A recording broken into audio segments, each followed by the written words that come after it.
দেখিয়ে দিয়েছে 12,000-এর বেশি গাড়ি নিয়ে গিয়ে, 4 চাকা নিয়ে গিয়ে দেখিয়ে দিয়েছে তারা লরি নিয়ে গিয়ে দামি দামি গাড়ি নিয়ে গিয়ে বোম্বাই শহরকে স্তব্ধ করে দিয়েছে। দেখিয়ে দিয়েছে ইমতিয়াজ জলিল, দেখিয়ে দিয়েছে আরশাদ মাদানি, দেখিয়ে দিয়েছে আসাদউদ্দিন সাহেব, দেখিয়ে দিয়েছে মাহবুব মাদানি, দেখিয়ে দিয়েছে যে ভারতবর্ষের জমিনেতে এখনো পর্যন্ত নবীর বিরুদ্ধে যদি কেউ আঙুল তোলে তার আঙুলটা মহারাষ্ট্রে আজকের বোম্বাইয়ের জমিনে কি হচ্ছে সেখানে আপনি বলেন। বোম্বাইয়ের জমিনেতে যেখানে আমার রাসূল সাল্লাল্লাহু আলাইহি সাল্লামের সম্পর্কে গুস্তাখে রাসূল এই রামগিরি মহারাজ আমার নবীর নামে গুস্তাখি করেছে। বিশ্বাস করেন, আমরা চ্যালেঞ্জ করে বলতে পারি মদখোর হতে পারে, ডাকাত হতে পারে, সুদখোর হতে পারে, পৃথিবীর বিভিন্ন ধরনের খারাপ ব্যক্তি পৃথিবীর জমিনে থাকতে পারে, কিন্তু নবীর নামে বিদ্রুপ করা, নবীর বিরুদ্ধে বলা কেবলমাত্র যার সন্তানরাই নবীর বিরুদ্ধে বলতে পারে। এই যে মহারাজ রামগিরি মহারাজ, আপনি খবর নিয়ে দেখবেন যান, নুপুর শর্মার খবর নিয়ে দেখবেন যান, তসলিমা নাসরিন খবর নিয়ে দেখবেন যান, সালমান রুশদির খবর নিয়ে দেখবেন যান, যারা নবীর বিরুদ্ধে কটূক্তি করেছেন রাজপাল থেকে শুরু করে বর্তমান রামগিরি থেকে শুরু করে তৎকালীন 1925 সাল রাজপাল এমন ছিল যে রঙিলা রসুল বই লিখেছিল, তার গর্দানটা উড়িয়ে দিয়েছিল লাহোরের ছেলে, যুবক ছেলে, যার মুখে দাঁড়িয়ে ছিল না, যার নাম হচ্ছে ইলমুদ্দিন। তার মার কাছ থেকে বলেছিল, মা আমি যাচ্ছি, বলছে সত্যিকারে যদি আমার কুইন্টাল কুইন্টাল দুধ খেয়ে থাকিস, নবীর নামে বই লিখেছে, নবীর বিরুদ্ধে বই লিখেছে, ও রঙ্গিলা রসুল বই লেখার স্বাদ মিটিয়ে দিয়ে তারপরে ঘরে আসবে, কারণ নবীর বিরুদ্ধে এখনো পর্যন্ত কোনো মায়ের লাল জন্ম হয়নি একটা মিথ্যা কথা বলবে। কথা ঠিক না বলবে? তাহলে এরা যারা বলছে কিসের জন্য বলছে? এরা হাঙ্গামা করানোর জন্য বলছে, খারাপি করানোর জন্য বলছে, হিন্দু মুসলমানের মধ্যে ডিবেট তৈরি করার জন্য বলছে, একে অপরের মেল বন্ধন নষ্ট করে দেওয়ার জন্য বলছে, মাতৃত্ব ভ্রাতৃত্ব বন্ধনটা নষ্ট করার জন্য বলছে। এরা চাইছে হিন্দু মুসলমান দাঙ্গা বেঁধে যাক। এরা মানুষ না, এরা নরপশু, এদেরকে মেরে দেওয়াই উচিত। আজকের অনেক মুসলমান চুপ করে আছে, তারা নিজে বলে আমি মুসলমান, সত্যিকারে যদি মুসলমান হয়ে থাকে নবীর বিরুদ্ধে বলবে, অথচ তার যদি গায়ে লোম খাড়া না হয়ে যায়, তার মনে যদি কষ্ট না হয়ে থাকে, বুঝতে হবে এ মুসলমান না, এ মুনাফিক।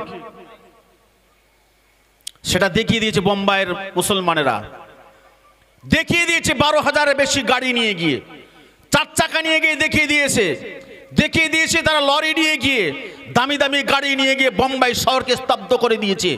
দেখিয়ে দিয়েছে ইমতিয়াজ জলিল, দেখিয়ে দিয়েছে আরশাদ মাদানি, দেখিয়ে দিয়েছে আসাদউদ্দিন সাহেব, দেখিয়ে দিয়েছে মাহবুব মাদানি, দেখিয়ে দিয়েছে যে ভারতবর্ষের জমিনেতে এখনো পর্যন্ত নবীর বিরুদ্ধে যদি কেউ আঙুল তোলে তার আঙুলটা কেটে দেওয়ার মতো ভারতবর্ষের জমিনেতে এখনো পর্যন্ত ইলমুদ্দিনের উত্তরসূরিরা এখনো আছে, এখন আমির হামজার উত্তরসূরি আছে, এখনো পর্যন্ত আব্দুল্লাহ ইবনে রাওয়াহার উত্তরসূরি এখনো পর্যন্ত ভারতবর্ষের জমিনে বেঁচে আছে।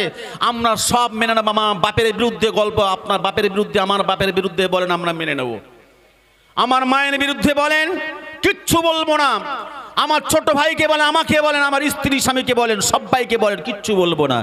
কিন্তু নবীর বিরুদ্ধে বললে মুসলমান চুপ করে থাকবে না, কারণ আপনার রবীন্দ্রনাথকে ভারতবর্ষের কিছু মানুষ চিনতে পারে, তার সম্পর্কে কিছু গুটি কয়েক বইও থাকতে পারে। লিওনার্দো দা ভিঞ্চিকে চিনতে পারে তৎকালীন সেখানকার মানুষ, বৈজ্ঞানিক অরিস্টটলকে চিনতে পারে কিছু মানুষ চিনতে পারে এমন করে মহাত্মা গান্ধীকে।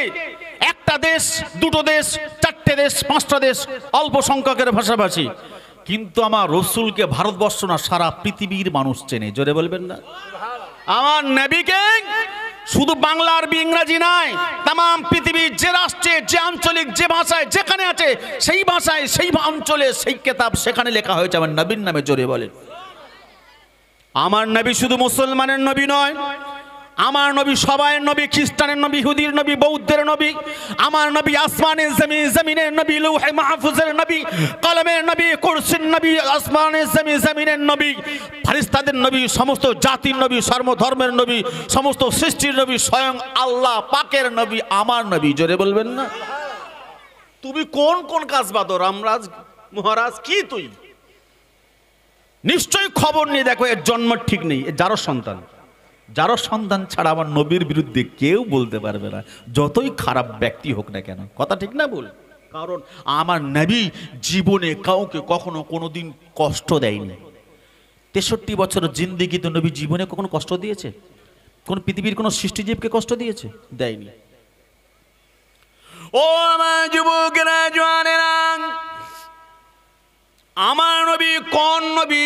যে নবী কাছে আমার আল্লাহ পাক কোরআন নিয়ে আসতেন, জিবরাইল সাল্লামকে দিয়া জিবরাইল সাল্লাম কোরআন নিয়ে আসতেন।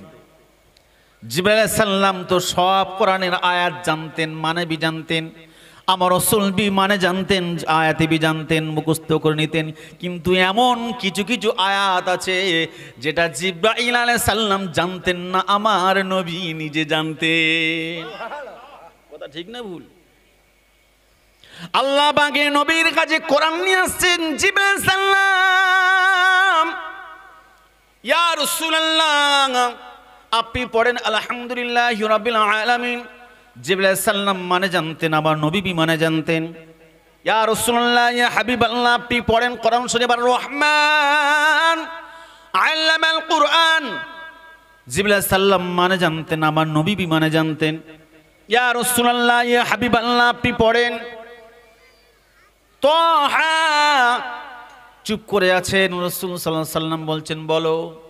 বলছি ইয়া রাসূলুল্লাহ তোহার মানে তো আমি জানি না, আমি আগাবো কি করে?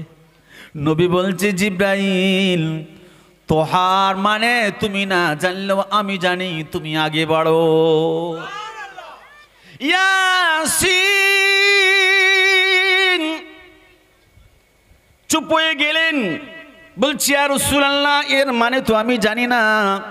বলছে এর মানে তোমার জানার কথা নয়, এ মানে আমি জানি আর আমার আল্লাহ জানে। তারপরে কি বলো?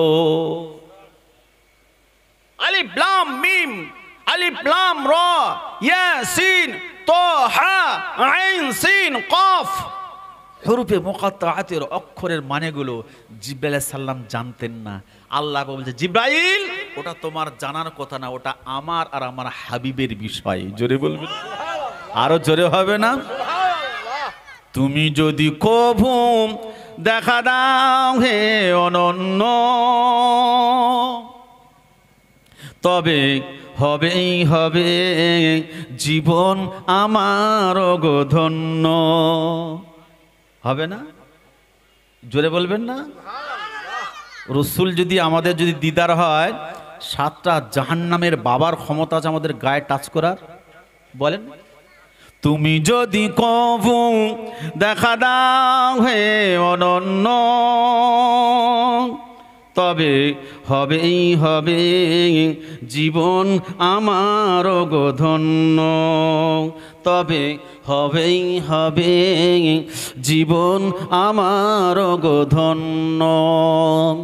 কাটাতে পারি আমি লোক কোটি বছর, দুঃখের ঝর্ণা ধারা এ নয়নে অঝোর। কাটাতে পারি আমি লোক কোটি বছর, দুঃখের ঝর্ণা ধারা এ নয়নে অঝোর।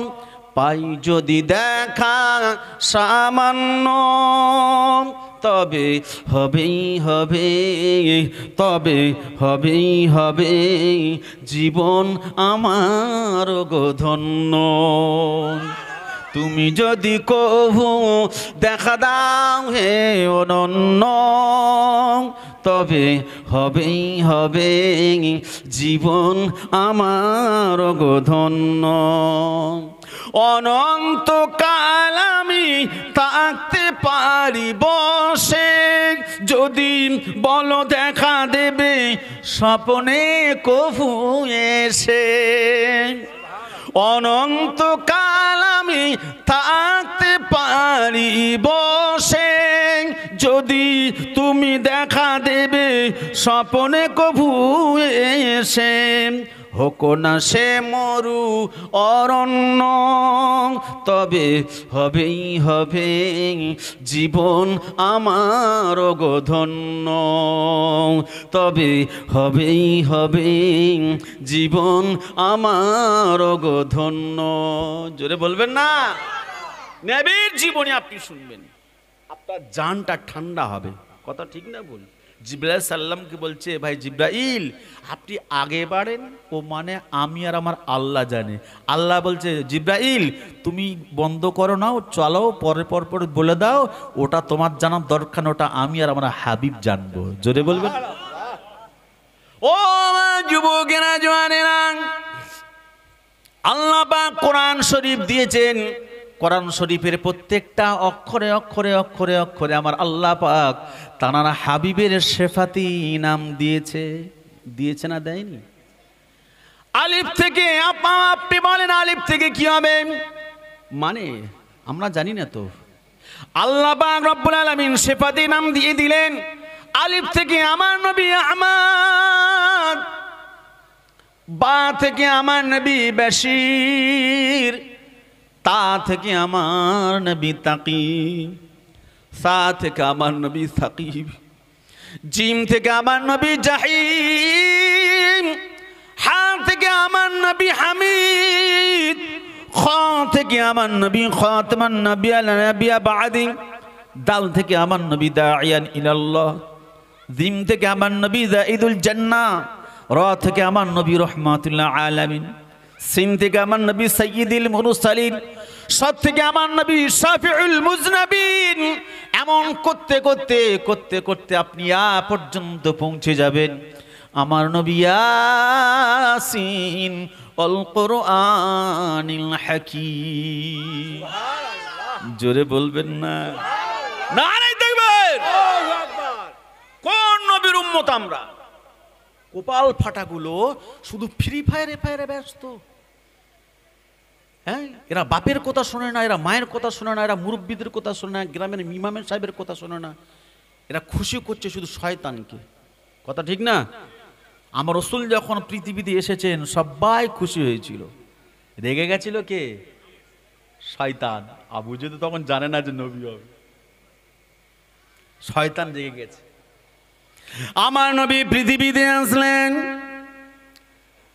রাসূলুল্লাহ দাদু আব্দুল মুত্তালিব বর্ণনা করতে লেগেছেন, আমার বেটা আমার পোতা মুহাম্মদুর রাসূলুল্লাহ সাল্লাল্লাহু আলাইহি ওয়াসাল্লাম যখন আমার পোতা মুহাম্মদুর রাসূলুল্লাহকে নিয়ে আমি যখন কোলে করে নাম রেখে আমি যখন বাড়ির দিকে রওনা হয়েছি, আমি লক্ষ্য করে দেখতে পেলাম গুলো যেন মাথাটা ঝুঁকে ঝুঁকে ঝুঁকে ঝুঁকে ঝুঁকে ঝুঁকে আমার পোতা মুহাম্মাদের উপরে যেন তাজিমের সিজদা করতেছে। কোন নবী আমরা বলছি? আমার রাসূলুল্লাহ সাল্লাল্লাহু আলাইহি ওয়াসাল্লাম পৃথিবীতে আসলেন। আম্মা জানা মিনা বর্ণনা করলেন, পৃথিবীর মহিলারে আমার পেটা মুহাম্মদ যখন আমার গর্ভে আসে, তোমাদের মতো পেটটা আমার উঁচু ছিল না। তোমাদের যেমন মেন্সগুলো বন্ধ হয়ে যেত, কিন্তু আমার বন্ধ হয়নি। পৃথিবীর মানুষেরা রে, আমার বাচ্চার সঙ্গে আমার নারীর সম্পর্ক ছিল না। আমরা যখন আমরা মায়ের পেট থেকে পৃথিবীর পেটে এসেছি, আমাদের নারী পৃথিবী যে কোনো দাইমা কেটেছে না কাটেনি? কেটেছে তো। আম্মা জানা আমিনা বর্ণনা করতে লাগলেন, যখন আমার পেটা মুহাম্মদুর রাসূলুল্লাহ আমার গর্ভে থেকে পৃথিবীর গর্ভে আসে, আমি যেন অবাক হয়ে দেখতে পেলাম 7টা আসমানের দরওয়াজা যেন একটা একটা করে ফটফট করে খুলে যাচ্ছে, আর সবাই বলছে এই মুহাম্মদ মুহাম্মদ মুহাম্মদ মুহাম্মদ আসতেছে, জান্নাতের দরওয়াজাগুলো খুলে দাও। आसमाने कहा मुझे मोहम्मद मिल गया, जमीनों ने कहा मुझे भटकने, जमीनों ने कहा मुझे मोहम्मद मिल गया, भटकने वाले कहा मुझे रब के नजारा मिल गया। अत्ताहियतु कहा अय्युन नबी मिल गया, चांद ने कहा मुझे चंदनी मिल गया, मेवाओं ने कहा मुझे सहारा मिल गया, इतिबू ने कहा असौरा मिल गया, मिहरू ने कहा उजाला मिल गया, आलिमों ने कहा इल्म मिल गया। तमाम पृथ्वीर जमीने थे যত নবীরা, যত রাসূলেরা, যত পয়গম্বরেরা আল্লাহ পাকের কাছে খুশি মানাচ্ছে আল্লাহ আপনি আপনার নবী মুহাম্মদকে পাঠিয়েছেন, আমরা সকলে যোগ্য ইমাম পেয়ে গেলাম। আকাশেরই তারাগুলি, আকাশেরই তারাগুলি ঝিলিমিলি ঝিলিমিলি জ্বলছে, ডালে ডালে ফুলগুলি সৌরভে দুলছে, রসুল এসেছে হাবিব এসেছে, রসুল এসেছে হাবিব এসেছে। আব্দুল্লাহ আরই জীর্ণ ঘরে শিশুর বিয়ে এসেছে, মা আমিনার ছোট্ট ঘরে দয়ার হাবিব এসেছে, রসুল এসেছে হাবিব এসেছে। আকাশেরই তারাগুলি ঝিলিমিলি ঝিলিমিলি জ্বলছে, ডালে ডালে ফুলগুলি সৌরভে দুলছে, রসুল এসেছে হাবিব এসেছে, রসুল এসেছে হাবিব এসেছে। জোরে বলবেন না?